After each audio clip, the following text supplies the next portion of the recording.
Vic, you and I saw the Sony press conference 2013, and the PlayStation 4 is out of the box. Yes, it is. We got to see the console finally, and it's a beauty.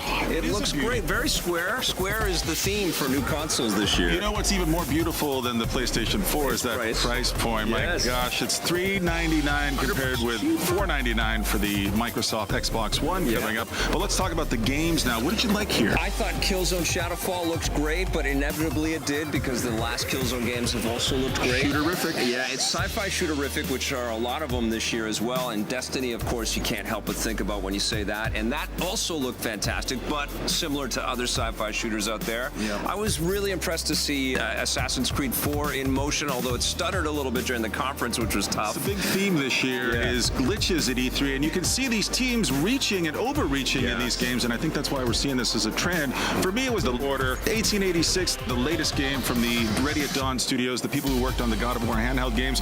That looks fantastic.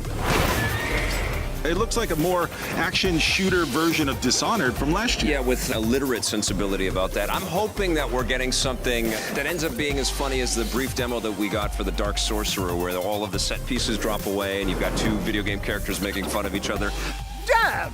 That looked like a lot of fun. And you know, Sony has made it part of its identity to celebrate the indie developers out there, and there was a lot of indie love tonight. Our good friends at Supergiant, they got a new game coming out. Yeah, that's called Transistor. It looks very similar to Bastion, but with some funky new, design choices in there. I like that shooter that they showed. And they just kept going. I mean, it seemed like there was a never-ending font exploding everywhere of indie games out there, and that's where the real innovation is taking place. I wanted a little more PlayStation 4 software. This was a little bit draggy, this conference, but honestly, as tight as the Xbox 360 conference was, this one won purely based on the news of the price is $100 cheaper than the Xbox One.